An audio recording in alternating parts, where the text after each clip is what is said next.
Laura, if you'd like to describe your character. Oh, gosh. Well, all right. Oh, gosh. Okay. I'm a young lady with long, light purple hair, a yellow scarf around my neck.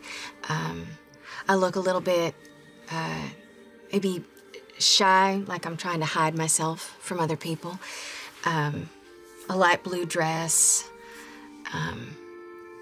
Just keeping myself tucked back a little bit. And looking mildly uncomfortable as we rattle along. I'm gonna just kind of hold on to your arm, Laudna, if that's all right.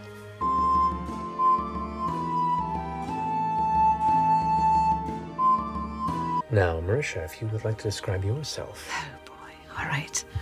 Oh, goodness. Don't fuck this up.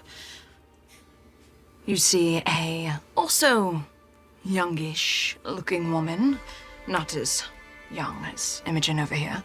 Long, scraggly, dark hair with a shock of white going through the top of her bangs. She has it pulled back into a half-up bun with a rock chisel holding it up. Her skin is pale, and her eyes are big, a little bulbous with dilated pupils, almost doll-like. Her lips are dark, and she's wearing tattered, scraggly clothes, a black skirt and a blood maroon blouse. You can see she's very thin, gaunt, and around her belt, with some tools and odds and ends, is a dead rat with a bird skull I made of myself.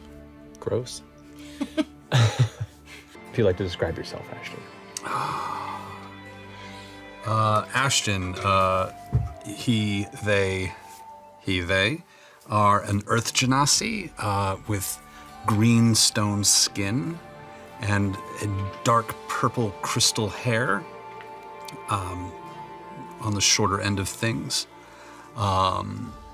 They're wearing an awful lot of leather that looks like they've been wearing it for a very, very long time with red fabric lining it.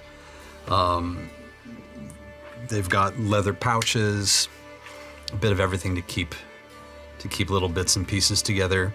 Some piercings made mostly of nails, and very obviously a giant hole in the left side of their head that has been filled with slag glass, and beneath the slag glass there's a little bit of an opalescent brain that can be seen through. One of the eyes on the cracked side is milky like a tiger's eye gem.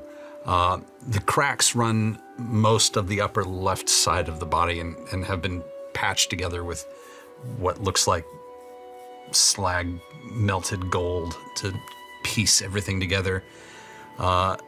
They also have on the back of their very hand-decorated jacket the words, "Just don't." And a big glass hammer that they carry around that very, very gently, just around the base of it, says, "Fuck off." So that's Ashton. If you would like to describe yourself. Sure. Wheeling into the room is a short automaton with yellow metallic skin, a cute little backpack.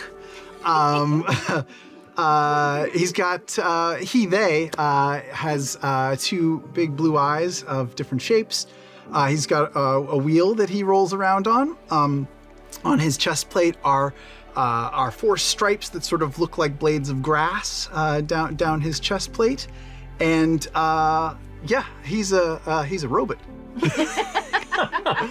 And as he wheels into the room, well, smiley day there. Now, for those who have not watched Alexandria Unlimited, Ashley, would you mind describing Fern? Yes. Fern is about a 6 foot tall, fawn, very, very long seafoam green hair, and is just covered in all bits and baubles and lots of flowers and toadstools and moss on her hooves. And she has a little friend, Mister, and he's a little monkey. That's all. Are you drunk right now, or is this Always. it? Okay.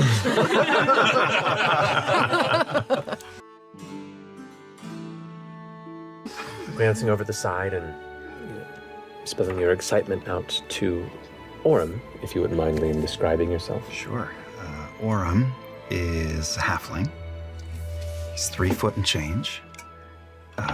Shock of short brown hair. And he's wearing a little bit of brown leather armor, mostly a breastplate. And these leather boots that have round green stone rings that are laced into the shin guard of each one. He has a short sword sheathed on his back, an ivy-adorned shield on one hand, and the armor and the very well-worn sashes that are tied around his waist and hanging down have woven patterns of ivy and flower on them, and they're beautiful, but they're not fancy. They're just well-made and well-worn. And he has a full sleeve tattoo going up his arm that is all clouds from the wrist all the way up onto his shoulder and then disappearing under his armor onto his chest. And the 2 moons of Exandria are right here.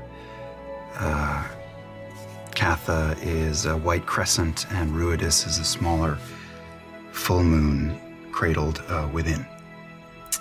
And he is very fine features. He's really ropey muscles and slender, like a dancer. But it's certainly not the first time that you've been here, Dorian. This is an odd, if conflicted, return to a continent where you began your journey a long time ago. If you wouldn't mind describing Dorian. Sure. Dorian is, for all intents and purposes, a normal bard.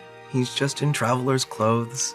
But if you were to first glance at him, what you would notice is how uncharacteristically clean he is. No mud on his boots. He has a large winged sort of armor plate that you can't really tell if it's ornamental or functional, and there's not a fingerprint on it. It's perfectly shined. And he's wearing a long cape that has sort of a sunburst ombre that goes down the back. He's an Air Genasi, so he sort of moves with a lightness, and you might first mistake it for confidence, but it just seems like it's part of who he is and not so much what he wants to project. And he has long black hair that goes down into a white ombre, and he's got sort of a top knot man bun here, also very pristine. Yeah, as he sort of looks out over things, he feels comfortable in the sky, but this is a wild experience. Yeah, and he's enjoying it a lot. All right. At this point in time, you can see now people are beginning to scatter.